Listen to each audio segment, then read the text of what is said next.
Good day to all. I am Giselle Calana Paredes and my partner is Hani May Acaso. Our model is entitled the CasPare Communication Model. So what is CasPare Communication Model? CasPare is designed to highlight the complexity of modern communication, where barriers and actions play a crucial role in the effectiveness of the message transmission. So first is the sender. The communication begins with the sender. This entity initiates the communication by encoding a message with a specific purpose or intent. The sender could be an individual, a group, or an organization. In the CasPare model, the sender is responsible not only for creating the message but also for anticipating potential barriers and planning the best channels for transmission. Next is second, message. The message is the information or content that the sender wishes to communicate. It could be a thought, idea, directive, or any form of data that needs to be transmitted.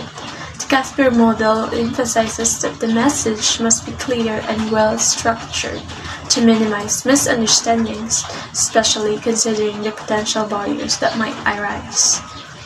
So third is channel. The channel refers to the medium through which the message is transmitted from the sender to the receiver. This could include verbal communication, written text, digital platforms, or even non-verbal cues like body language. In the CasPare model, the channel is selected based on the nature of the message and the anticipated barriers. Multiple channels might be used simultaneously to ensure the message reaches the receiver effectively. So the fourth is the barrier. The barriers are the obstacles that might interfere with the effective transmission or reception of the message. This could be physical, example noise, distance, psychological, example biases or emotions, or contextual, example is cultural differences and misunderstanding. The CasPare model places a significant emphasis on identifying and overcoming these barriers. The sender must consider these potential barriers when crafting the message and selecting the channel, and the receiver must also be aware of them when interpreting the message. So the fifth is the action. The action component in the CasPare model represents the steps taken by both the sender and the receiver to ensure the communication is effective.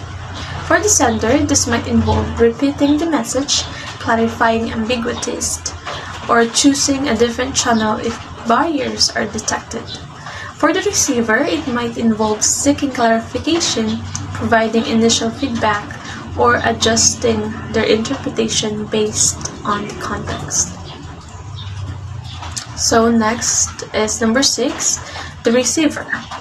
The receiver is the entity for whom the message is intended. The receiver decodes the message, interpreting it based on their own knowledge, experiences, and the context provided. In the CasPare model, the receiver is an active participant who must be aware of potential barriers and actively engage in the communication process by providing feedback. So, the seventh, lastly, the feedback. Feedback is the final component that closes the communication loop in the CasPare model.